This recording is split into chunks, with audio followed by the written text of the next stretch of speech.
Una pregunta que viene sobre algo que tú dijiste, de ese cambio de calendario que no permite hacer todo esto, ¿no? Esto lleva a veces a algo que vemos y siempre nos preguntamos fin de semana, a esta cantidad cada vez mayor de lesiones musculares que tienen los deportistas, y que vemos que en otros equipos de otros países no se da tan seguido. O sea, hoy por hoy un técnico a veces tiene que llegar el día antes del fin de semana para saber con qué jugadores cuenta, porque durante la semana, y esto incluye a la mayoría de los equipos uruguayos, me quedo con 1, 2 o 3 menos por problemas musculares en lo que es la práctica en la semana, ¿no? Bueno, como decía Aristóteles, tenemos que conocer los orígenes si queremos decir que entendemos algo. Y pienso que a raíz de muchos problemas está en la preparación formativa juvenil del futbolista, del deportista.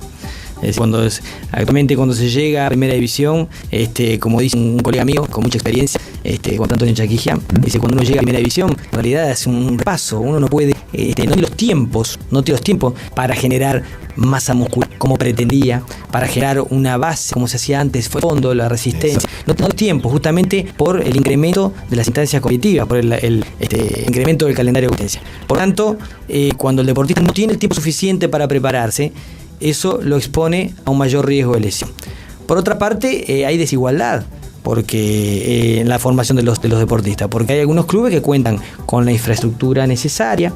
El suelo donde entreno ya cambia. Uno dice, ¿por qué en Europa no se dan lesiones? Uno hoy encuentra a chicos de 18, 19, 20 años ya con artroscopía, ¿no? Más de una artroscopía. ¿Y cómo puede ser eso? Lo que pasa es que el suelo donde se entrena tiene que ver la alimentación, tiene que ver lo que hizo desde la edad preescolar. Es decir, si yo desde la edad preescolar aprendo a saltar y voy acumulando progresivamente saltos, primero serán bipodales con mínima altura, después serán unipodales, después pasaremos a saltos de mayor envergadura. Entonces, cuando llego a los 18, 19, 20 años, yo puedo utilizar métodos que actualmente se dicen de pliometría, métodos más exigentes sin riesgo de lesión. Ahora, si yo me salteo esa etapa de preparación de la componente articular, de los tendones, los ligamentos, del músculo, del sistema nervioso, entonces ahí sí estoy sometido a riesgo. Entonces, lo que hay que hacer es una valoración de quién tenemos enfrente. Por eso es que cada vez más importante el principio de individualización. Por eso que en un deporte colectivo cada vez hay que individualizar más. Por eso en un deporte colectivo el equipo multidisciplinario lo integran cada vez más personas. Porque hay que darle a cada cual lo que necesita en función de su edad, de su experiencia previa, en función de su educación física de base, en función de su alimentación. Entonces ya no podemos globalizar el entrenamiento. Cuando globalizamos el entrenamiento es cuando muchos más integrantes del plantel o del equipo están sometidos a riesgo de lesión. ¿Por qué? Porque no le damos lo que necesita o lo que es capaz de poder sobrellevar desde el punto de vista de la carga de entrenamiento. ¿Y el estrés? ¿Cómo influye? Claro, yo te iba a agregar, porque ahora yo me voy a poner de técnico y de psicólogo. El estrés, primero, porque se lo está apurando. El técnico tiene el inconveniente de que si pierde 3 partidos seguidos lo echan. Entonces yo, si tengo un jugador dotado, aunque esté más o menos físicamente, lo trato de poner igual, lo apuro. La parte médica también lo apura, porque también se siente que es controlado. Pero el deportista está estresado física y psíquicamente, porque el físico está estresado un poco por lo que decía Fabián, porque los entrenamientos son apretados, los campeonatos son apretados, yo tengo que estar rindiendo siempre 110% y soy humano. Y me olvido que soy humano, porque no me permiten bajar. Nosotros vemos a veces cuando jugamos como periodistas y decimos, fulano hoy no anduvo nada al lado del partido anterior. Y lo que pasa es que hoy anda a saber qué pasó por ese fulano. Comió bien, durmió bien, está bien el resto de su familia. ¿Cuál es el inconveniente que puede tener? ¿Qué pasa? Yo no puedo entrenar siempre de la misma manera. Entonces, con esto del entrenamiento globalizado, que está muy bueno, hay que tener mucho cuidado, porque nosotros hacemos entrenamiento. Y en un entrenamiento específico, ya lo que se le exige a ese jugador tiene que estar 100% para aún en los primeros exámenes. Y bueno, y poder hacer un trabajo pensado, individualizado, como decía Fabián. Por algo los equipos importantes, 4 o 5 preparadores físicos, porque hay que tenerlos porque son todos diferentes. Entonces, ¿qué sucede? Hablemos de lo que viene ahora. Termina el campeonato, son las fiestas. El 1 de febrero quieren empezar. Entonces, ¿cómo hacemos para que ya no hablamos? ¿Qué temporada? No existe la pretemporada. Por más que Fabián nos puede decir de que ya temporada sin pena no existe, ¿no?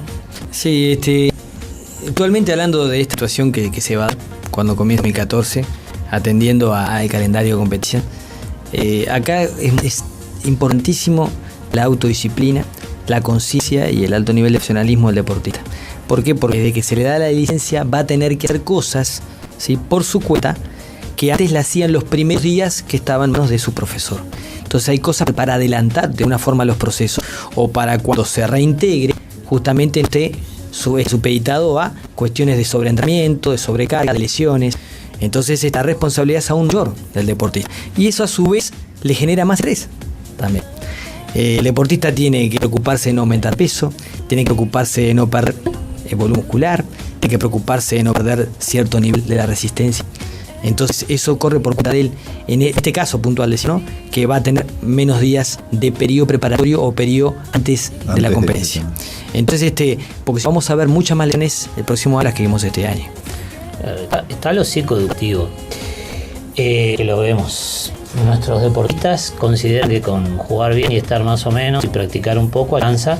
No se cuidan, lamentablemente la mayoría no cumple con el requisito que decía Fabián de ser un profesional dentro y fuera de la cancha, y muchos, puedo dar fe, no lo hacen porque sean vagos, como la gente dice, o que se dejan estar. No tienen los conocimientos, no vienen de un nivel cultural en donde ellos realmente sepan el daño que le causa el no descansar bien, el comer mal, el tomar alcohol, el todo lo que no deberían hacer.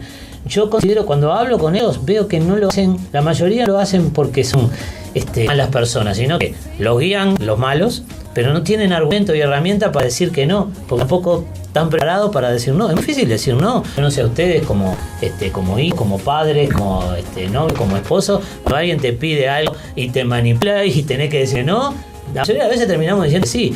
Bueno, chicos están expuestos, y además son famosos y son conocidos, y a nosotros nos pasaba con Fabián en Cerrito de tener un club muy pobre, en jugadores no muy conocidos, y que nos decían que iban a bailar y mujeres se le tiraban encima porque eran jugadores de fútbol.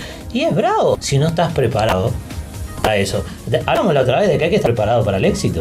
Claro, cualquiera cuando tiene claro. éxito. Sí. Salís en la portada de los diarios y te confundís. Totalmente. Y bueno, eso influye muchísimo en la preparación física después. Y les preguntaba lo del estrés porque la gente, el aficionado común, muchas veces no lo asocia con lesiones.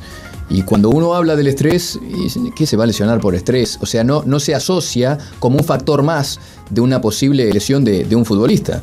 En los hinchas es algo muy usual eso.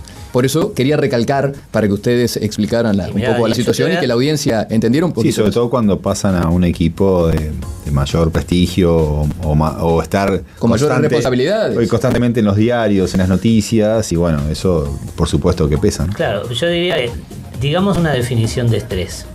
El estrés es la capacidad que tiene un cuerpo de absorber una presión o una fuerza exterior y volver elásticamente a su lugar. Es decir, que si fuera un auto, yo le pego y en vez de agollarlo, cuando lo suelto, vuelve y queda sin la agolladura. Eso es el estrés, viene de los metales, la capacidad de poder resistir. En el ser humano, que le robamos la palabra a los metales, porque en realidad nosotros tomamos el término, que es inglés, ¿qué sucede? Es la capacidad que yo tengo de resolver y de enfrentarme a problemas y tensiones durante la vida diaria y de poderlos resolver asertivamente, hasta que empiezo a tener que dar mucho más de mí, de lo que soy capaz, para poder seguir sosteniendo la situación, que puede ser entrenar, pues trabajar 8 horas y tener problema en casa y no poder dormir. Eso me va generando a mí niveles de tensión de las hormonas del estrés, que es la adrenalina, noradrenalina y un montón de cosas que generan un desgaste en mí, y tengo siempre encendido el sistema de alarma como si yo estuviera en peligro, y esto hace que mi aparato inmunitario no pueda descansar. Es decir, que tengo mi cuerpo está preparado siempre para la guerra. Entonces, ¿qué pasa? El aparato inmunitario, que es lo que me defiende, está las 24 horas prendida, entonces se empieza a desgastar. Cuando el aparato inmunitario se desgasta, me deja a expensa de todo. Por eso aparecen las alergias, contracturas musculares, dolores de cabeza, gastritis, presión arterial, problemas del corazón, colon irritable y un sinfín de cosas que no tienen nada que ver con el estrés. El estrés no es una enfermedad. El estrés lo que produce es el desgaste de mis defensas. Entonces ahí quedo expuesto. Entonces, un deportista que entrenarse, no sé si estás de acuerdo, Fabián, pero yo digo que todo entrenamiento profesional no está de acuerdo con la naturaleza humana. Es que justamente el calendario de competencia va en contra de las respuestas adaptativas fisiológicas. Por eso digo que está a contrapié de lo que es la adaptación fisiológica humana. Pero bueno, hoy mandan los medios de comunicación, los sponsors, ¿verdad? Entonces tenemos que adaptarnos nosotros, tratar de adaptarnos con el menor trauma e impacto negativo posible, adaptarnos a esa realidad. Me quería detener en algo que mencionaba Jorge. A veces lo que no se sabe es que algunas lesiones musculares no es solamente por un tema de mal descanso, por un tema de mal manejo de las cargas. A veces hay infecciones, esas son investigaciones recientes. Yo tengo una infección en una muela y hay investigaciones que van en este sentido que me pueden predisponer a una lesión de tipo muscular. ¿Eso? O algunas infecciones que cursan de forma más solapada.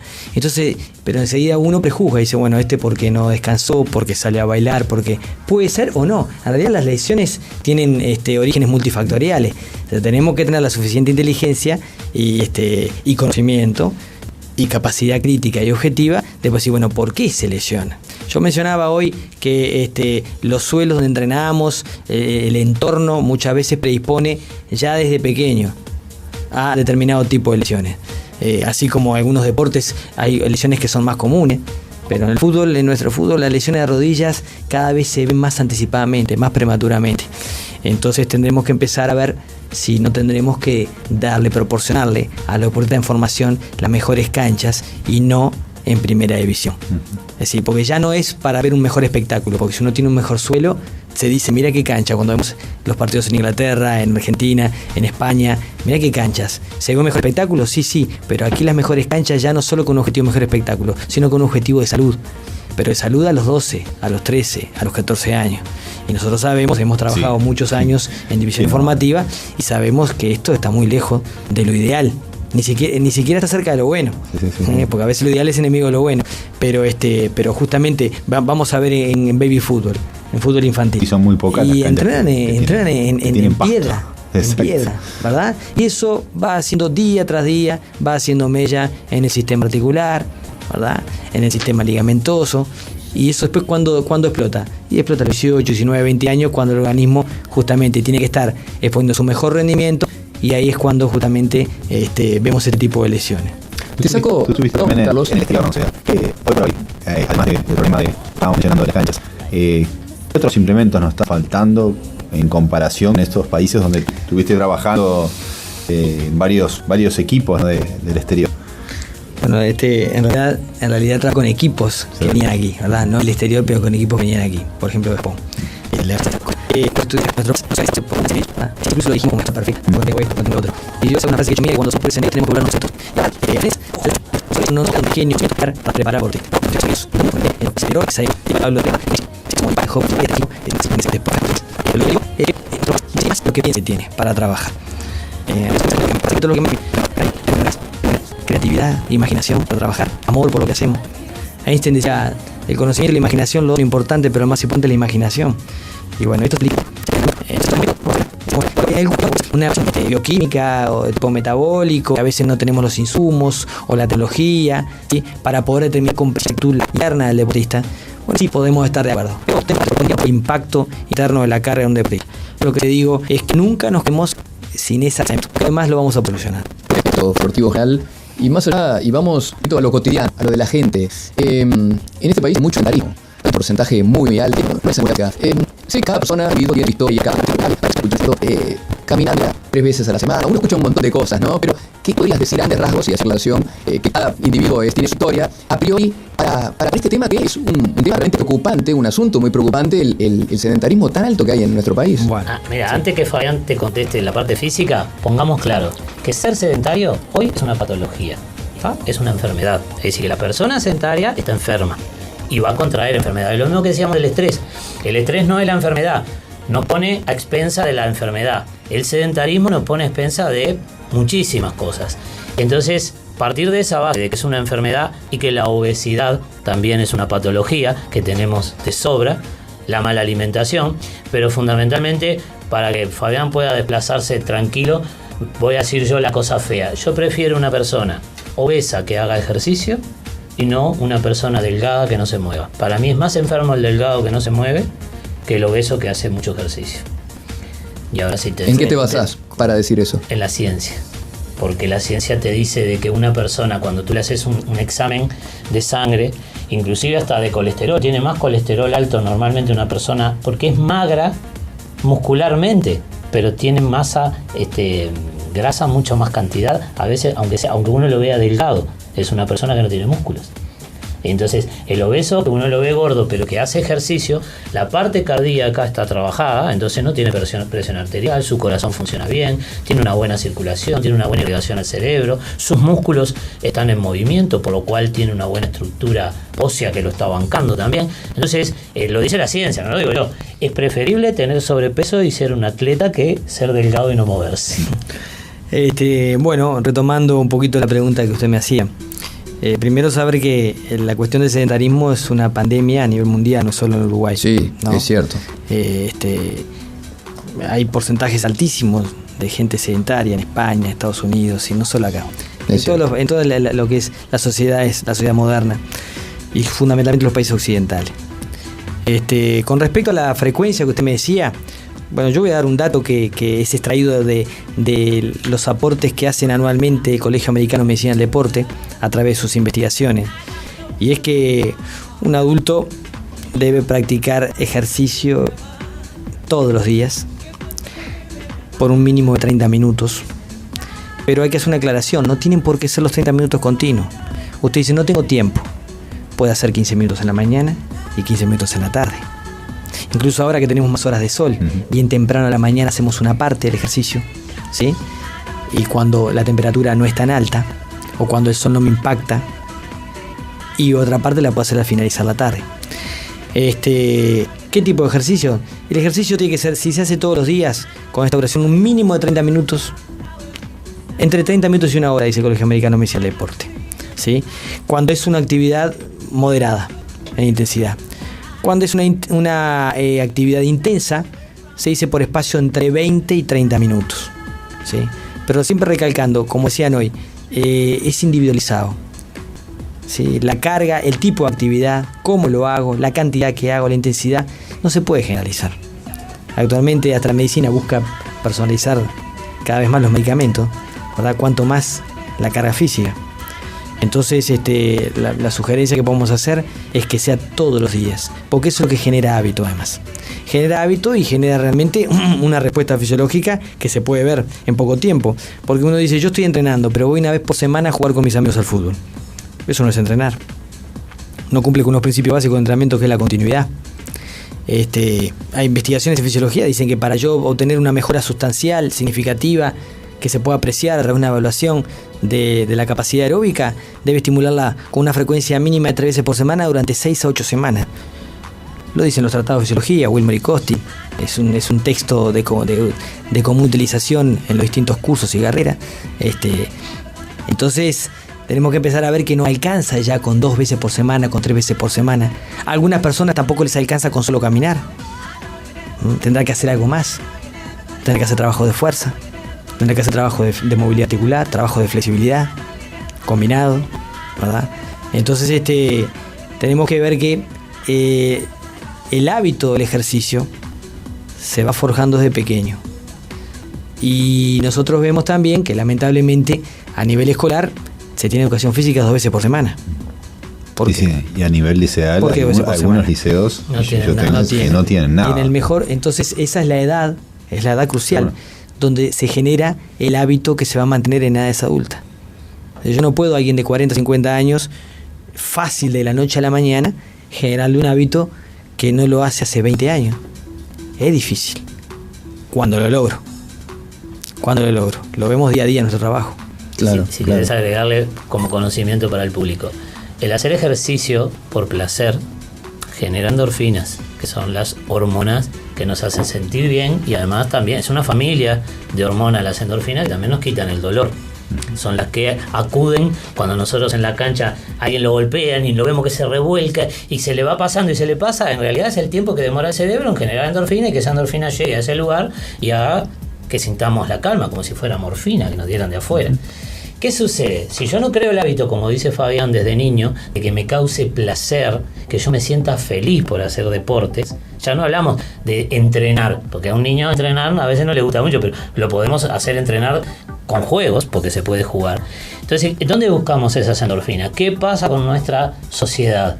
La buscamos en las drogas, la buscamos en el alcohol, la buscamos en la violencia. Cuando yo me vuelvo violento, en el momento que ataco al otro, a mí me genera endorfina, yo me siento bárbaro, me sube la adrenalina, se me van todos los dolores, pero estoy generándola de una forma negativa. ¿Tá? Entonces, si nosotros logramos que se entienda desde la educación que a esos niños y niñas nosotros podemos hacerlos sentir bien y felices y tener una vida sana para el futuro, porque todo eso que Fabián decía se prepara, por supuesto, los huesos, los músculos, los tendones, los ligamentos de un niño, si yo los trabajo, van a estar mejor. ¿Se acuerdan aquello que decíamos de que nosotros nacemos en el Uruguay, hablamos español, si nacemos en Japón, hablamos japonés? ¿Por qué? Porque el sistema nervioso nace inmaduro, nosotros somos una tabla lisa. Entonces, tenemos que estimularlo desde afuera. Si yo lo estimulo hablándole en español, el tipo termina hablando español.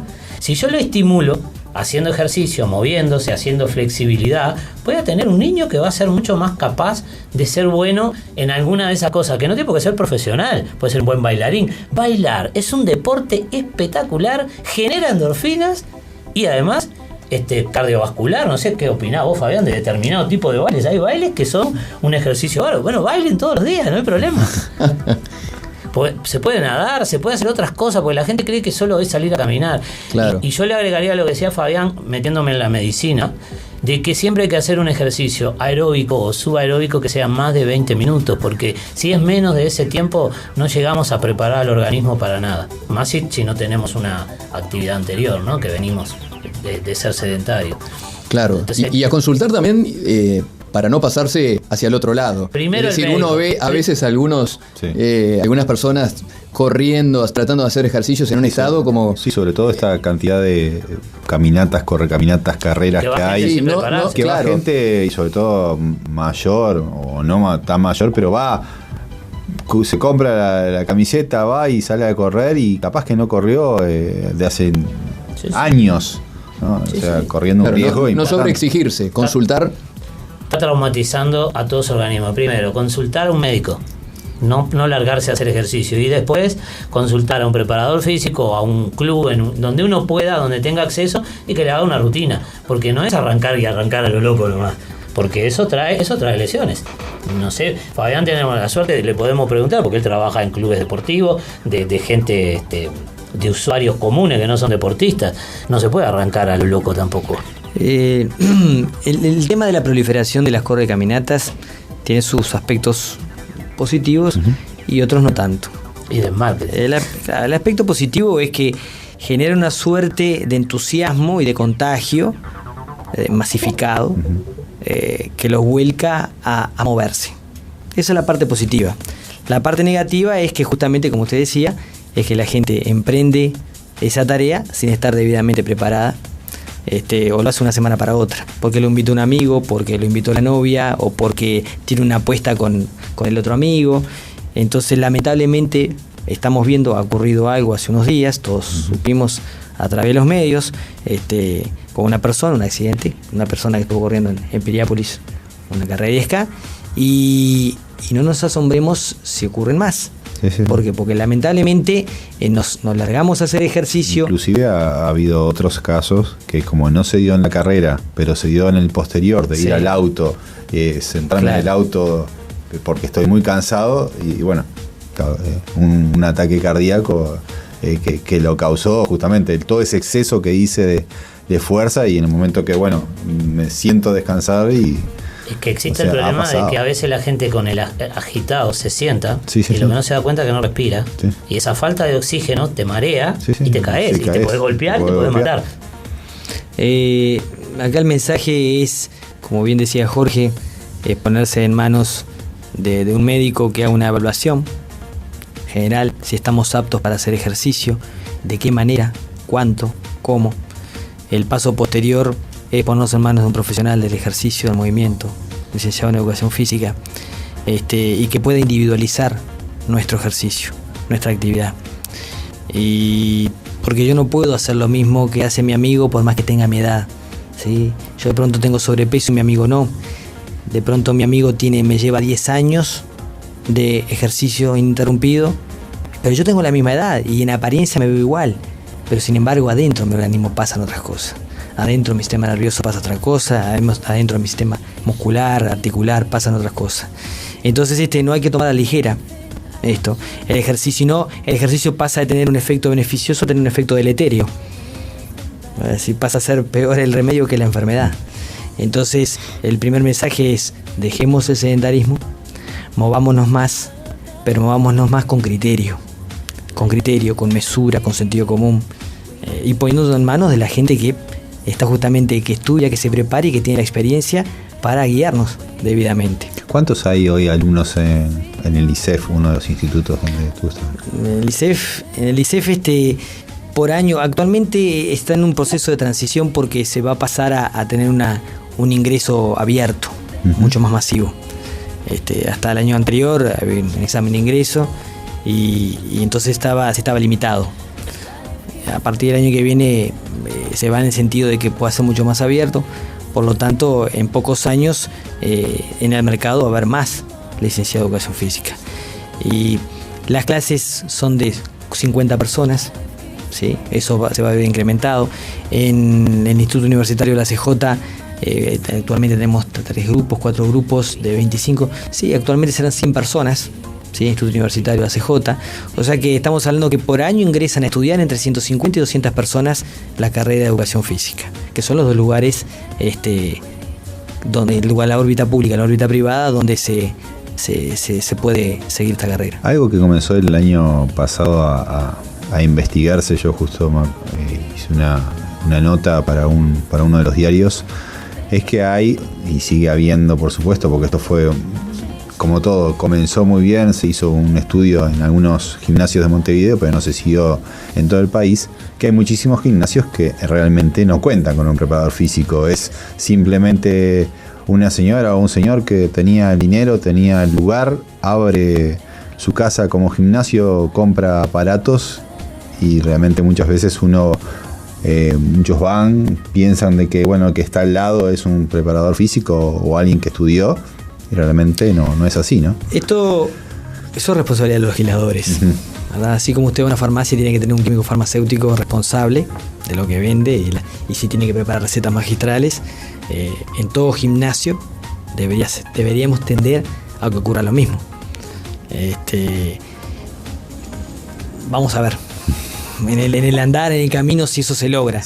Sería lo ideal. Sí. Sería lo ideal porque hoy en día yo puedo manipular el organismo de una persona, puedo manipular fisiológicamente a un individuo en forma negativa a partir de una mala praxis. Sí, entonces, por ahí la persona tiene un accidente cardiovascular en la casa o conduciendo al trabajo o en una fiesta, pero el mal lo empecé a generar yo con una mala praxis, con malas cargas, ¿sí? Con métodos inadecuados para la persona. Entonces tenemos que entrar a ver con un poquito más de responsabilidad y con mayor seriedad cómo es el tema del ejercicio. Sí. Como yo digo, el ejercicio puede mejorar nuestra salud, fortalecer nuestra salud, pero también puede empeorarla, ¿verdad? Tiene las dos caras el ejercicio. Sí, será importante, y me vuelvo a lo profesional, muchas de las lesiones, la recaída de las lesiones, es por el apuro. O los desgarros llevan 21 días para cicatrizar, pero no son 21 días para jugar. Porque uno escucha a todo el mundo y dice 21 días y está pronto. Claro, 21 días para que cierre la herida. Ahora, hay gente que a los 21 días, depende del desgarro, dónde fue y lo que haya podido hacer, está casi preparado para empezar, pero no necesariamente que ponerlo. Y sin embargo acá hay jugadores que te dicen, se desgarró, en 15 días está jugando, porque hicieron un tratamiento específico y con plaquetas. Yo fui al último congreso, Fabián, acá en la Intendencia de Medicina del Deporte, y lo único que comprobé es que todos estos métodos no tienen ninguna base científica que lo avale. Te dicen, hay resultado bueno, hay malo, todavía no se sabe, estamos esperando. Entonces, claro, pero ya lo están aplicando. Y lo decían las propias personas que lo aplican y que están haciendo las investigaciones. No hay respaldo científico. Entonces, un desgarro yo lo apuro y lo que voy a lograr es tener un jugador o que no rinda y después es malo, pobre jugador que no rinde, o de lo contrario lo expongo que vuelva a sufrir, ¿no? A una nueva lesión. Y quiero retomar lo que dice Jorge, no solamente con el deportista profesional, pasa con el deportista recreativo. Que dice, profe, tengo un dolor, tengo una molestia, que será una distensión, será un tirón, dice, ¿no? Y sin hacer ni el tratamiento fisioterapéutico adecuado, ni el progresivo reintegro al ejercicio con los métodos apropiados y la progresividad de las cargas que corresponde, se inserta otra vez en el juego recreativo. Pero como es con los amigos, como es el domingo, y vuelve a resentirse. Y por ahí hace crónica un problema, hace crónica una lesión.